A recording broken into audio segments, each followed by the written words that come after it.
Hi everybody, it's Captain Foley here today. We got another Star Trek movie review to do, and we are going to be doing Star Trek 6, The Undiscovered Country, one of my favorites.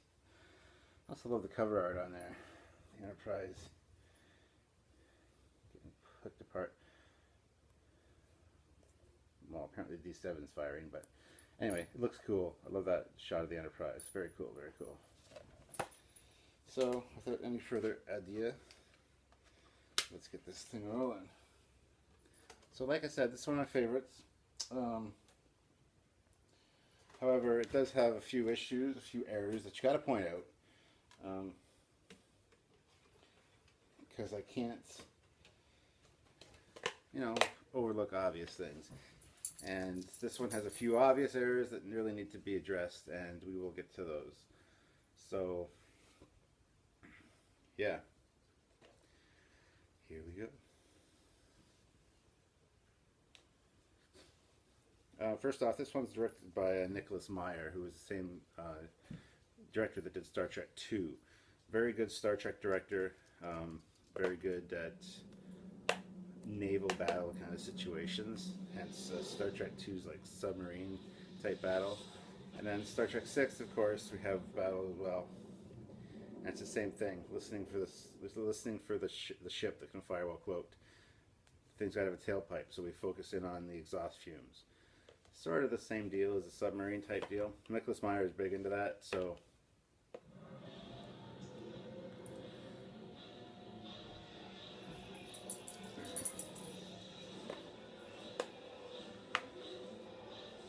anyway, so here's the main screen, main menu, which is of course the Klingon courtroom.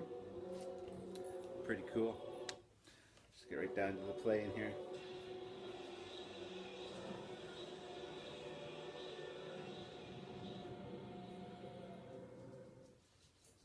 Alright, and we are off.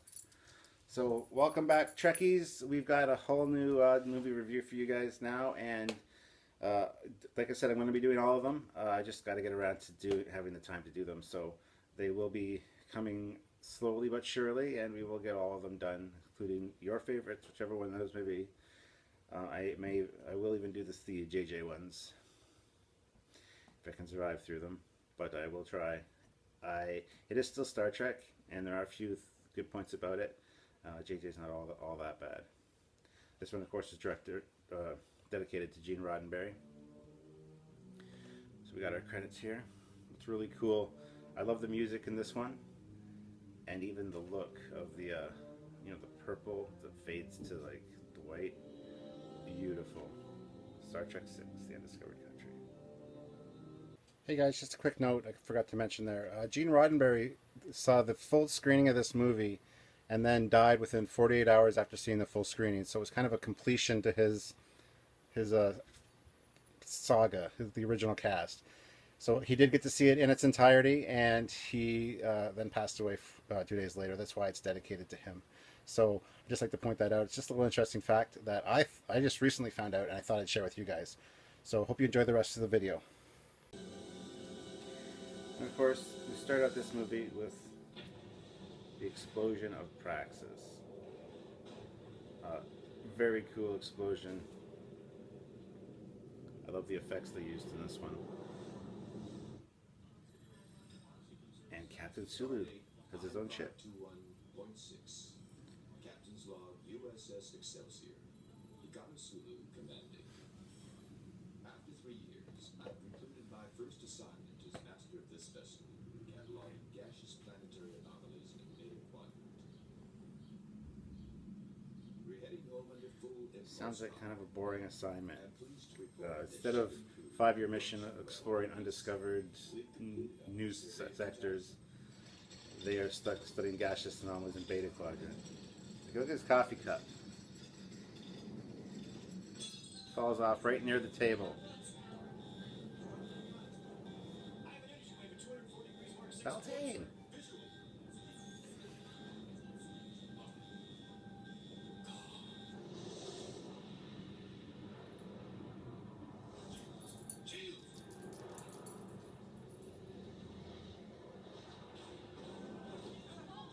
Crunchy. Alright, so watch where the teacup falls, or is shown to be. We're going to see in just a second. So it falls off, it's right beside the table. Now when you see it here,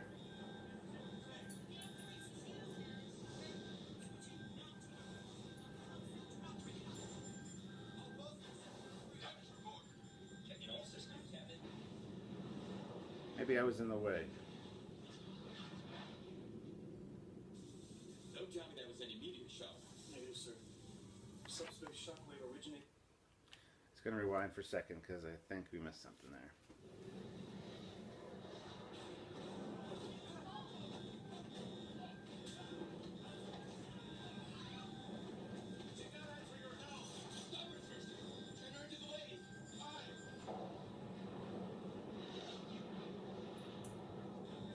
Yeah, the coffee cup is way the hell over here. Right there. It should be up here or there, but it's way down on the lower part of the bridge deck. So that's just a placement error. That's just really bad. That's like the movie Bloodspot on Kirk's uniform in Star Trek 2. Just one of those things that makes you go, the fuck were you thinking? Location. It's Praxis, sir. It's a Klingon. And of course, here we have there's Yeoman Janice Rand, who's no longer a yeoman, but she's serving on the Excelsior with Sulu. Do you require assistance? Aye, sir. And of course, we have Admiral Cartwright over here, who's from Star Trek 4, and he's also plays Sisko's dad in Deep Space Nine. But good old Admiral Cartwright, you think he's the good guy?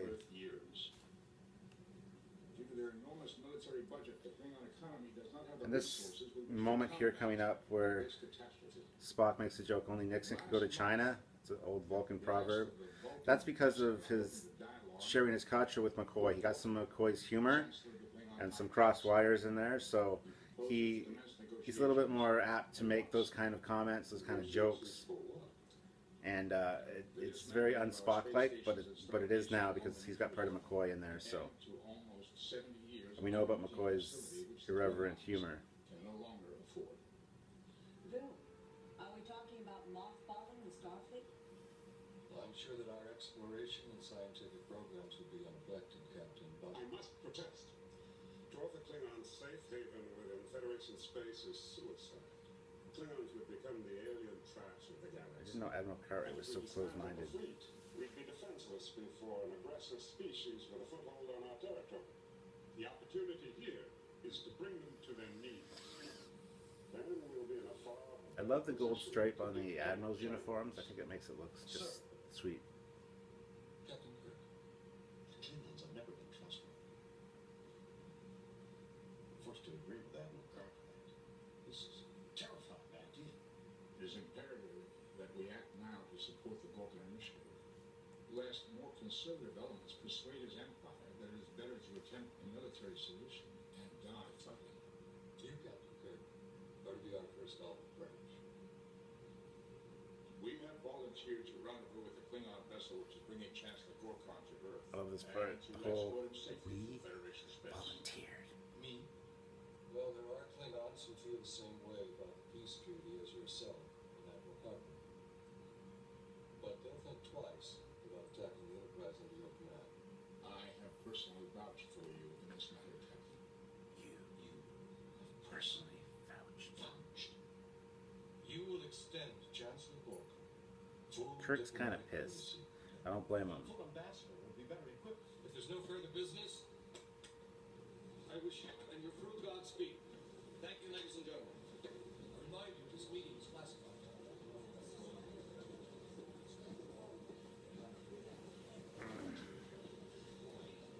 I don't know what to do, graduates or not. I wouldn't.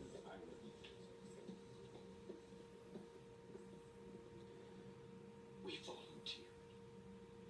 There is an old Vulcan proverb. Only Nixon could go to China. How could you vouch for me? A lot of people have Arrogant presumption. pointed out that line that it's kind of, they give it static and it makes perfect sense knowing that McCoy held the Katra, and some of McCoy's consciousness and whatnot would have got transferred over to Spock during the procedure. So it just makes sense that he has that kind of sense of humor. Lieutenant Valera. It was agreeable to see you again. The lieutenant was the first of all. I believe she is also part Romulan, much like Saavik was. They were actually going to initially use Saavik in this role, but for some reason last minute they changed it so that it was a new character. I think it would have been cool to bring back Saavik and have her kind of betray the Federation, but at the same time I think that's why they didn't, because everybody likes Saavik, and if Saavik was a traitor, it's a lot easier to hate a new chick, so I think that's the main story behind that. And of course, we're going to have to watch the Enterprise leave space dock, because it's awesome. It's my favorite character, so you're forced to watch it. Ah. You heard the order, Lieutenant.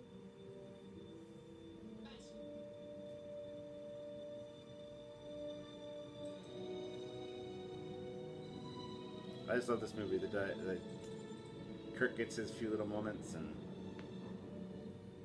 of course the scene we've seen twice before, but this part's cool.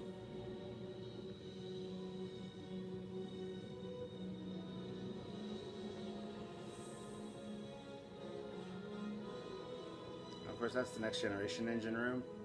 Did some set redressing for this movie. Captain's log, star date 9522.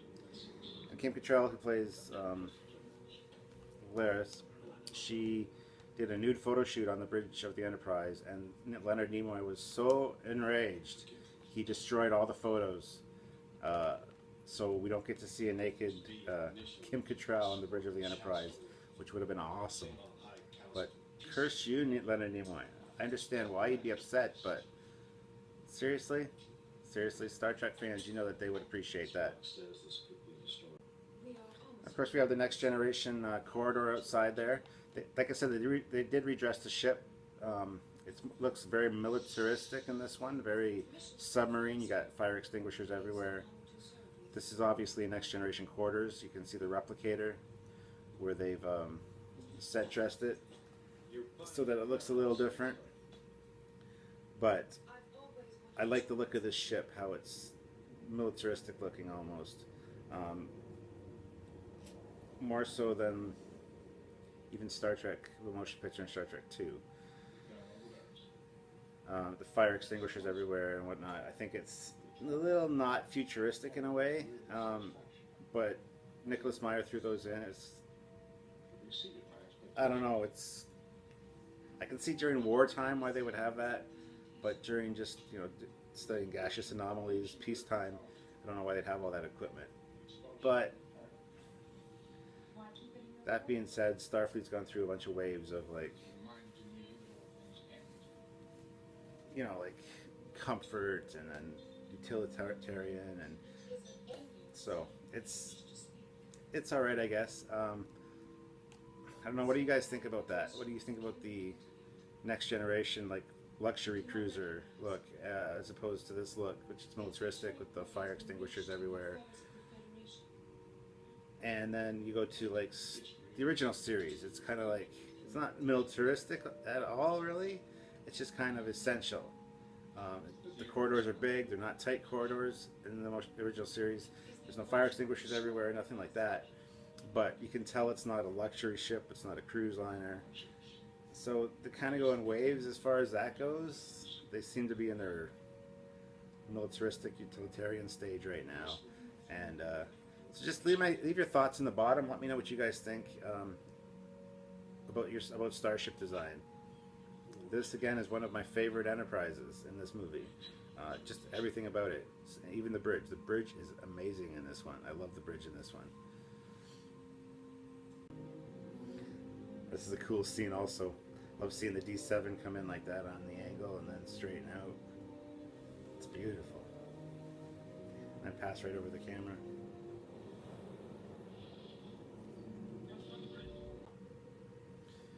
Of course, the Chancellor here.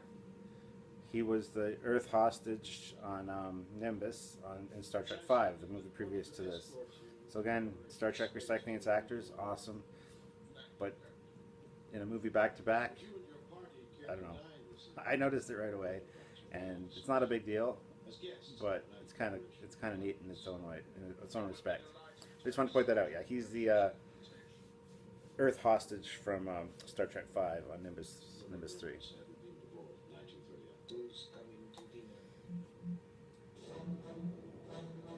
One of my favorite scenes again. I get so excited with scenes of the Enterprise. Now this scene here is important. They all look alike. What about that smell? You know on the top of the line models can even talk. They all look alike. What about that smell? And then Burke says, you know that only the top of the line models can even talk. This goes back to my Star Trek 3 reference where the Klingon officers, the bridge crew, speak English so that their subordinates don't understand what they're talking about. The subordinates only speak Klingon. So that's what he's making a reference to, is only the top of the line models, being the officers, can speak English. Not a lot of people know that or caught that, but that's what that's in reference to. And I just thought I'd point that out for you guys. I'm going to rewind it so you can hear it again. But that's what that whole scene's about.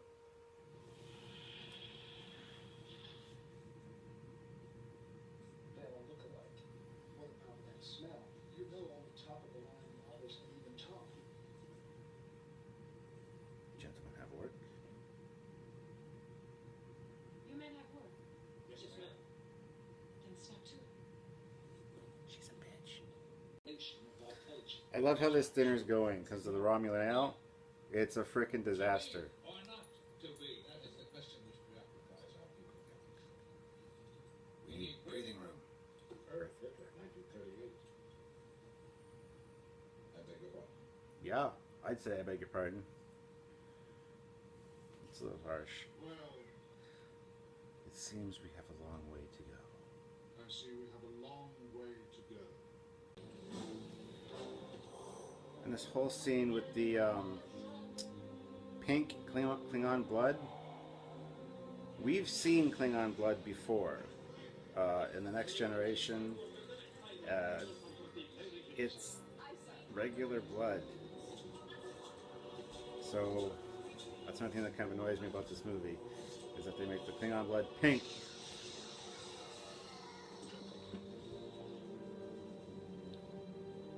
But yeah, I know they use that at the end of this movie to like, this is not Klingon blood. This, or the guy that gets killed in disguise. But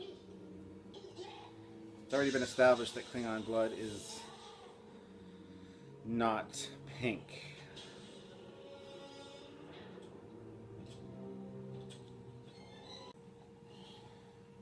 Also, these phasers are some of my favorite phasers from Star Trek.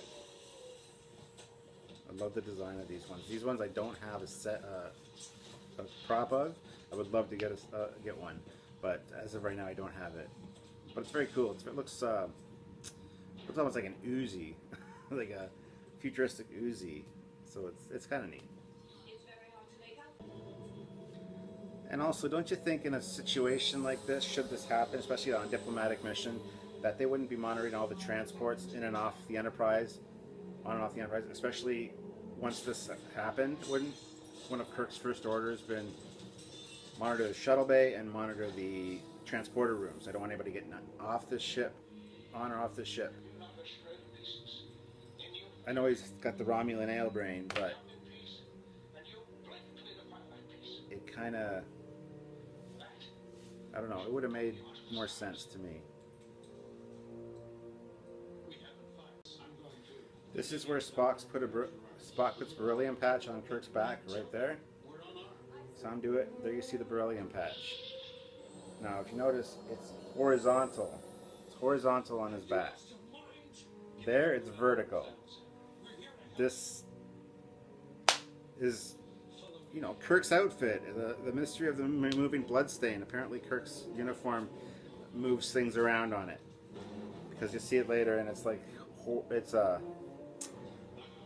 vertical, not horizontal. Sorry, it's vertical. And when Spock put it on, it was clearly the other direction and a little bit lower. So, and all through the first time watching this, I was going, "The hell is that on Kirk's back? Is that part of the uniform? Is that something new they've added?" So just notice that next time how he put it on. It was horizontal, and then by the time they transport over, Kirk doesn't know it's there, mind you, but it got vertical. And you don't think McCoy would have said something? McCoy doesn't even know it was there until later. And this part where McCoy says, "I don't even know its anatomy,"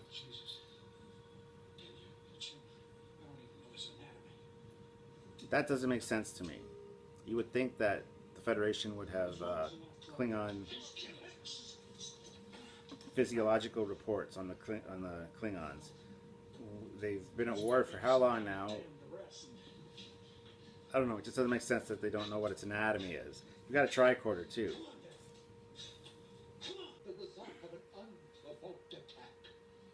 And this guy, I believe he's the same actor that played in Star Trek 4 as the Klingon that represented the Klingons at the trial. There we got Red from that 70s show as a Deltan president. As you know, the Deltans have the long goatee, the white hair. And this, his office is 10 forward, just redressed. It's got curtains over the windows. There's the bar.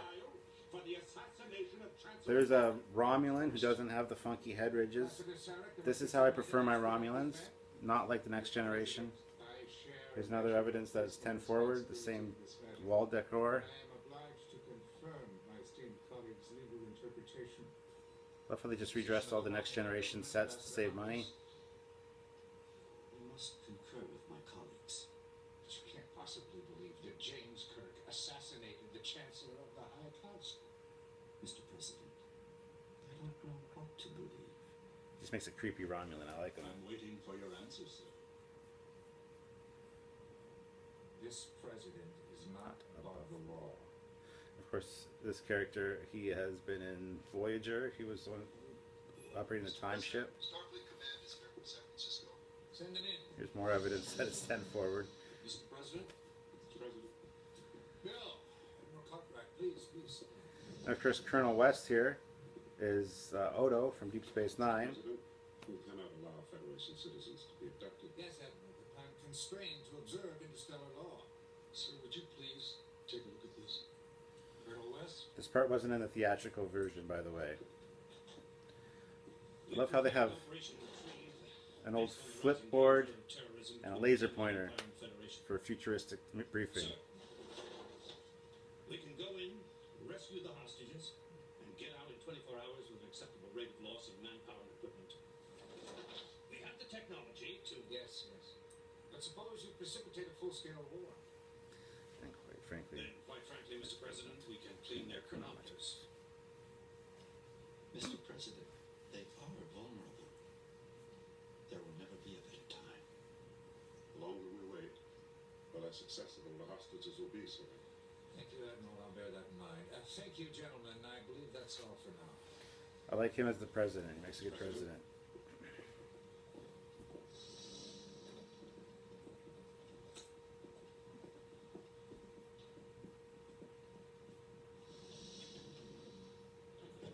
Sir,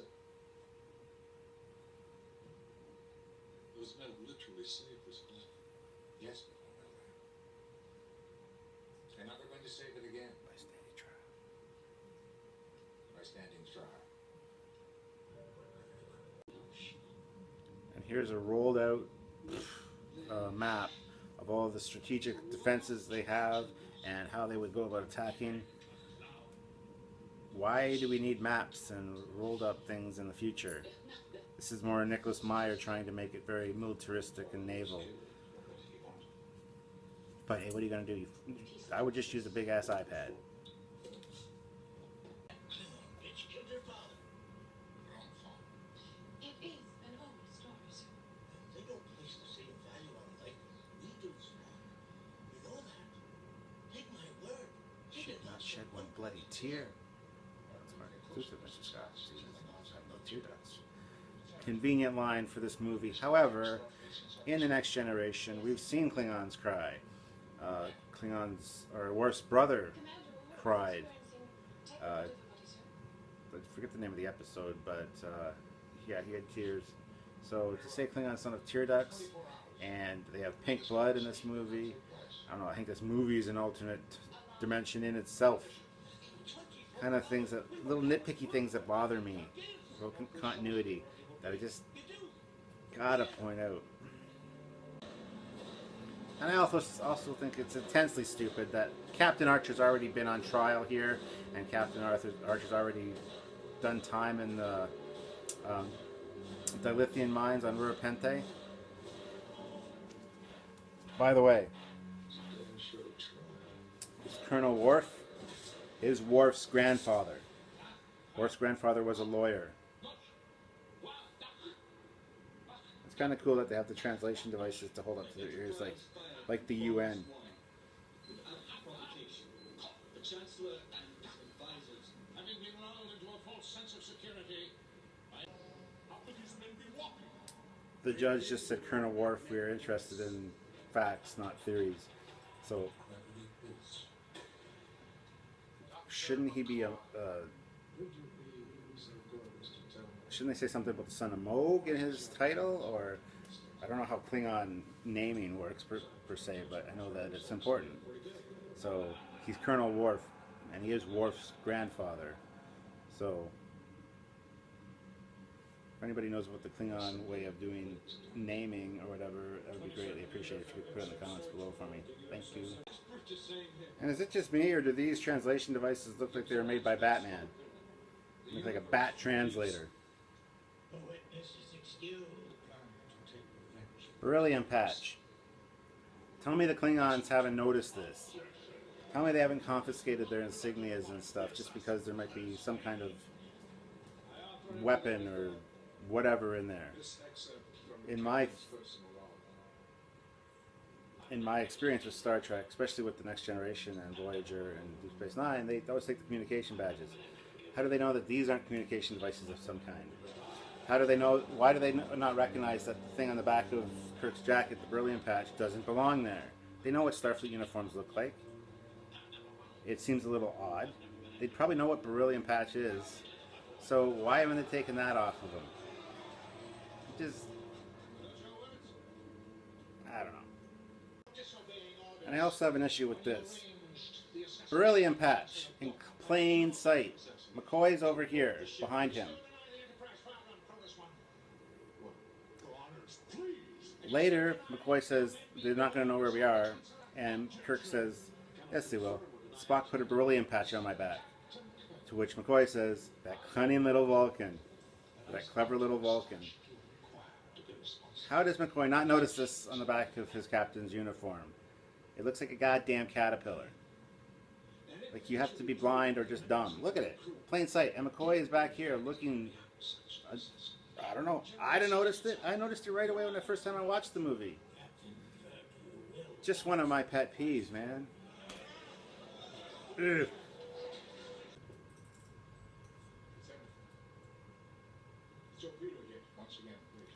And here,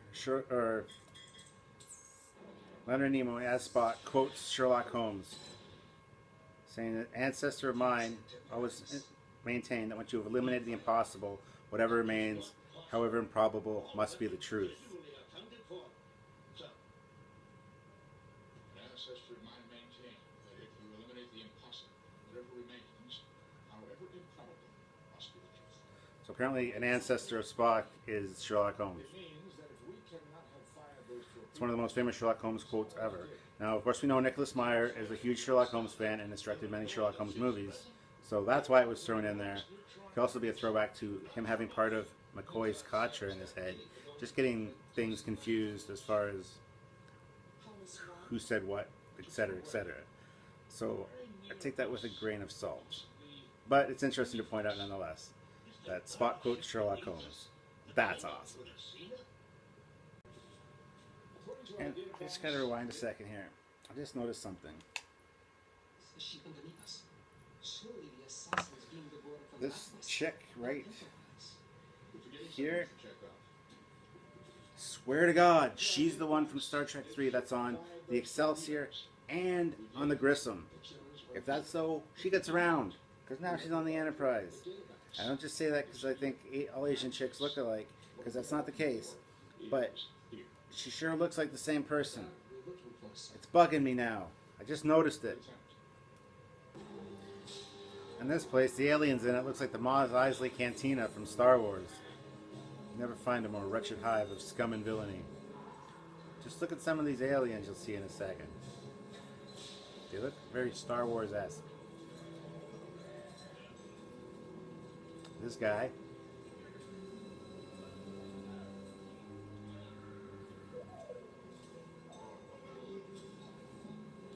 The other one's not so much. But that one guy in particular, he kind of looks like one. A lot of these guys look human.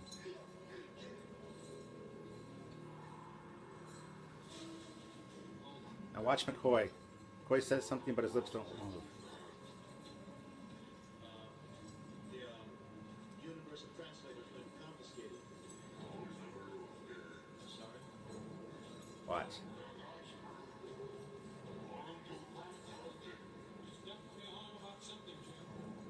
See, there his lips moved. Here they didn't. He starts saying that he's definitely on about something, Jim. Watch.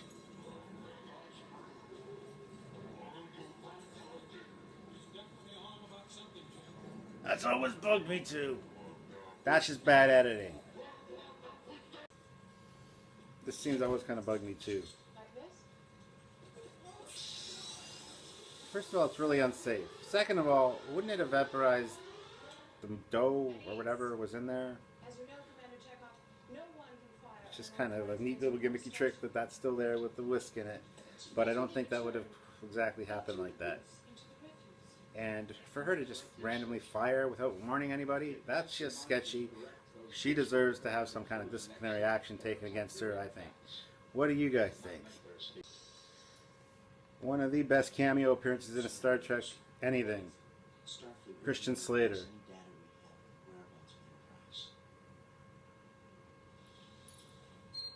What?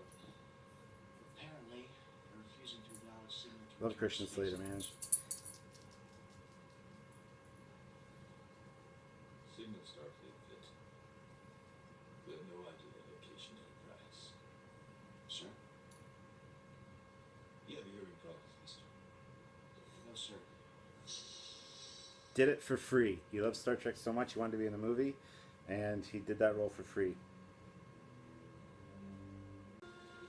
Here's this little pet peeve annoyance. On the door you can clearly see a rectangular shape of sticky stuff that they used to put the boot on. What is the problem? Crewman Dax.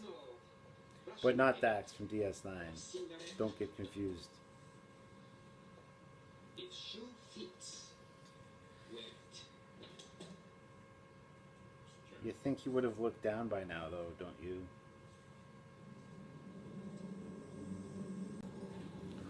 I forget where the production crew went to film this. It was wicked cold. But the actors were actually sweating to death almost in their furs.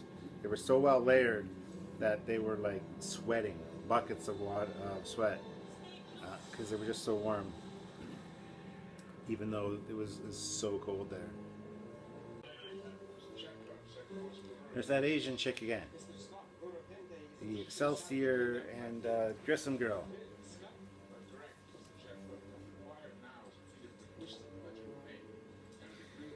And this part, they don't want the universal translator to be recognized.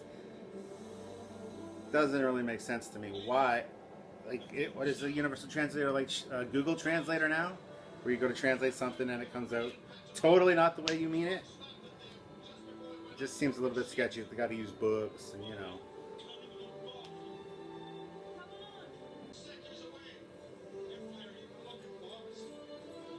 Talked about the Brilliant Patch, but that tiny little Vulcan. He didn't even notice that it was on Kirk's uniform. That's kind of a what the fuck moment. You would have noticed that.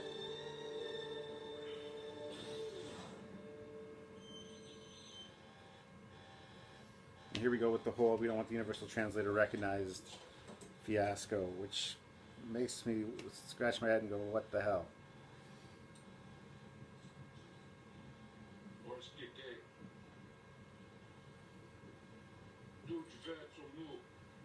Duj vaj vanuk, Rin. Duj vaj vanuk, Rin.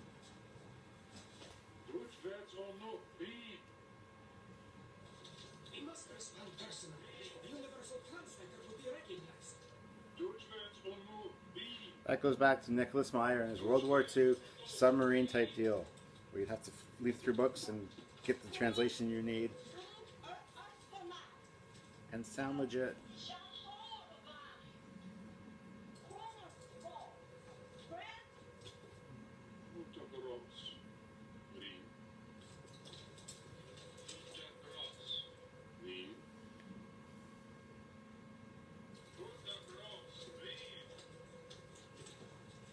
What is your destination?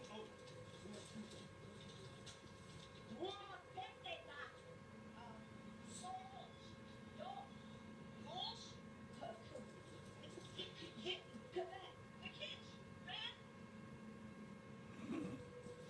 The Klingons gotta know something's going on there. Don't catch any bugs.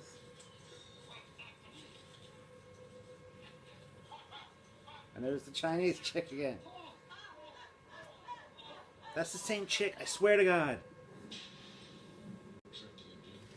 She's a Kamaloid. Heard about you, shapeshifters. Thought you were mythical. Now, is she one of Odo's race? Is she one of the founders?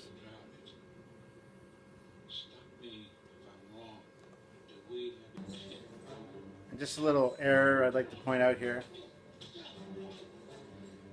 See the way McCoy's laying like this, and they're rolling towards him this way, so they should go over his feet first. But of course they roll over him sideways. Just another one of those things. Vulcan mind rape. Still legal in the Federation. Makes you wonder if this was before or after the nude pictures where Leonard Nimoy got thoroughly pissed off and ripped through the shreds. Because he's really pissed right now, so... Just wondering. Just wondering. But apparently, yeah, mind rape is legal. Way to go, Vulcan. Okay, yeah.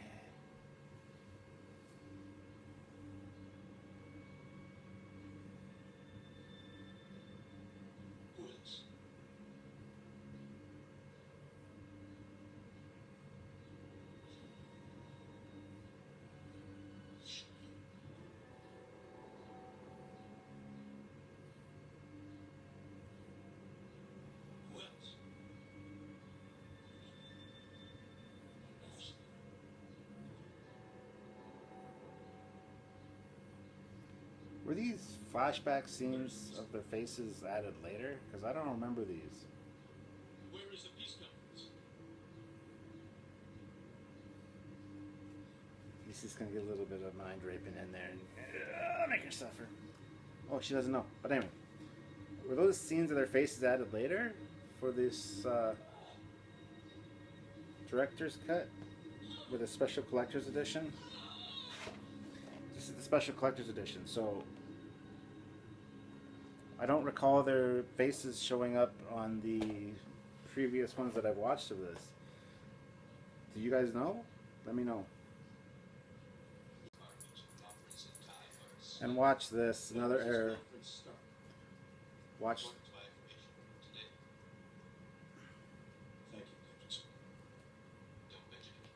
I'll rewind it again. Watch the monitors behind Kirk. Right here. Sulu goes like this. Doesn't say anything, but according to my information today, and then it switches over. So another scene that was just poorly edited. That's a cool scene. The Enterprise coming straight at you. A good Enterprise scene.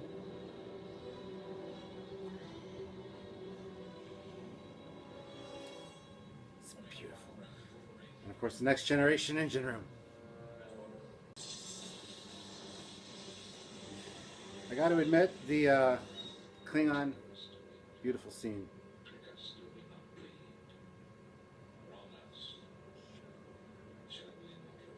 Got to admit, him doing all the Shakespearean quotes are a bit much, but Christopher Plummer and William Shatner both have been at the Stratford Festival. I grew up in Stratford, and Christopher Plummer, sorry, has played there just a few years ago, actually. So it's neat that they're from the Shakespearean background, and that they've worked together, both him and Shatner, and a lot of the guest stars and alumni from Star Trek have appeared on the Shakespearean Theatre in Stratford, Ontario, Canada, which is where I'm from. I live in London now, but Stratford's only like 45 minutes from here. I go there all the time. Great place to visit, but you wouldn't want to live there. It's a great tourist town, so. But yeah, this battle scene is amazing because, as you all know, I love the Enterprise. I love any scenes with the Enterprise, and this movie's got some great Enterprise scenes.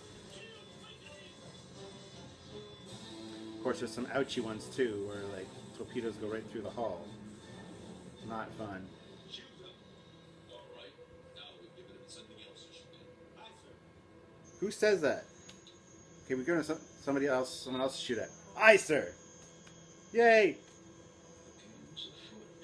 Sherlock Holmes again. The game's afoot. Thank you, Nicholas Meyer. Crunch.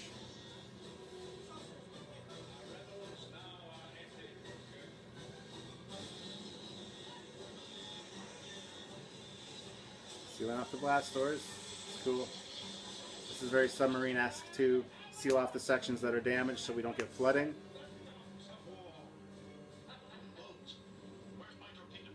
Nicholas Meyer loves his submarine warfare. And it's the closest thing that... it's what space battle would be like, I believe. And here we go with the ouchie scene. Ouchie.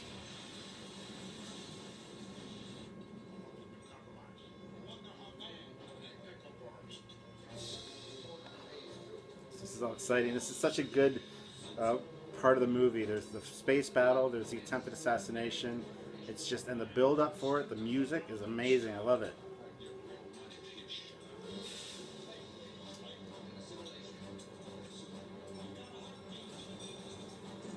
Lock and load, Jim.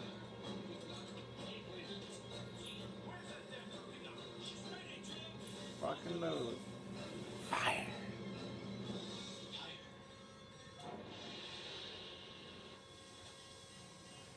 To be or not to be.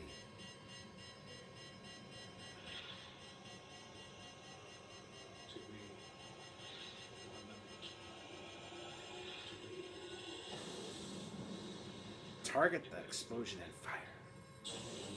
Fire. Beautiful. Take that. Snap.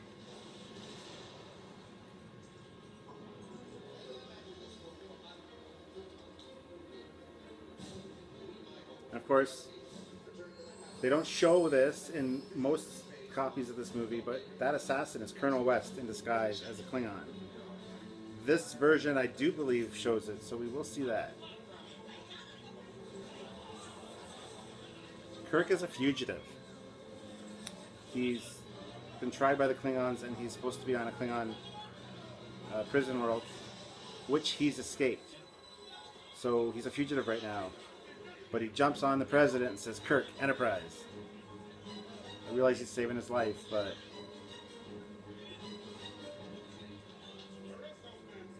arrest yourself. How can you arrest yourself? That's really illogical, Spock. And Scotty. Go, Scotty! This is where we... this is not Klingon blood. And it's it's Worf that says it too, eh?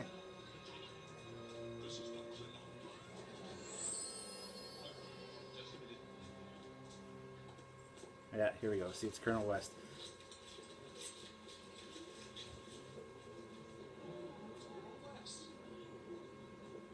This whole part with Colonel West and him pointing out the with the laser pointer in the president's office, and then this part where they take the mask off, wasn't in the theatrical version.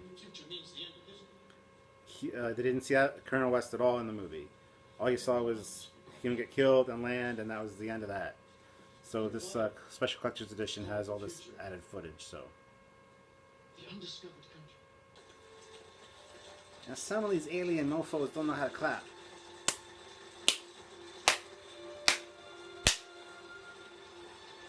See? These guys. Oi.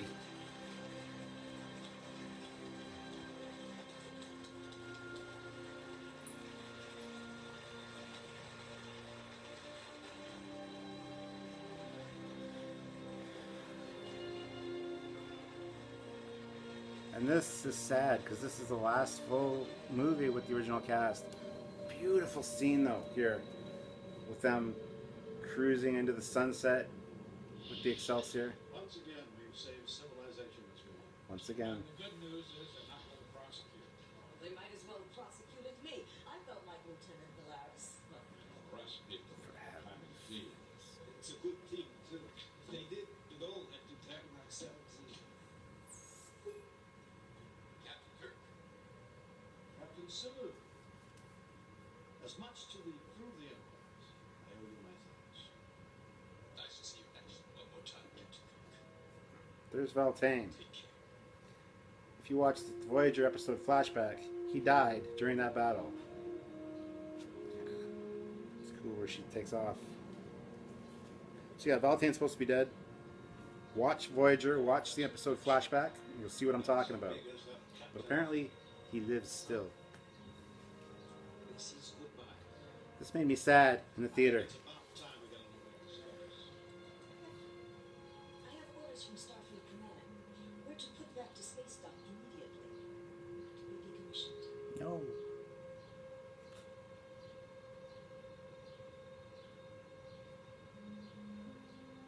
I'm just kidding. No, but it was pretty upsetting because I didn't think there'd be another one with them in it. If I were human, I believe my response would be Go to hell. go to hell. If I were human. If I were human. It's a very Data thing to say. Say it carefully.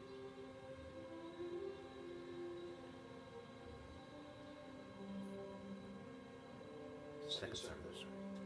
Straight on to morning. straight on to war.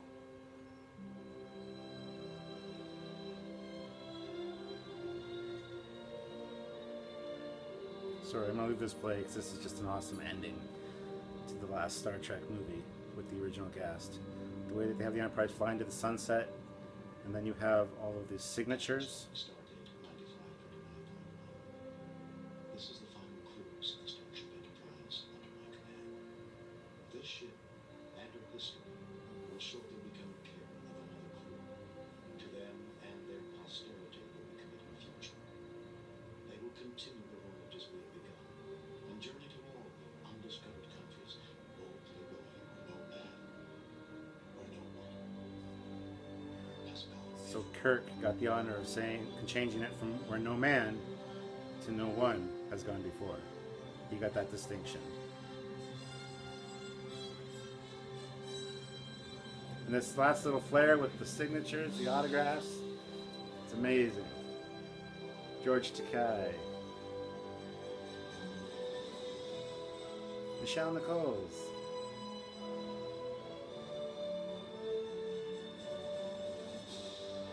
Walter Koenig.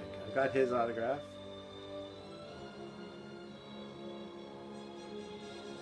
James Doohan. Got his autograph. In my technical manual. That's cool. DeForest Kelly.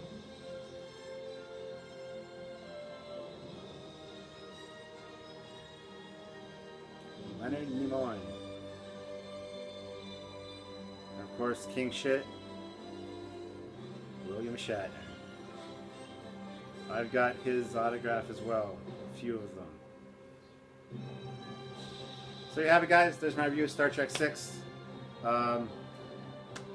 great movie. A lot of little technical errors and little editing faux pas, but all in all, it's a great movie. One of the best Star Trek movies, especially for like action and ship battles. It's right up there.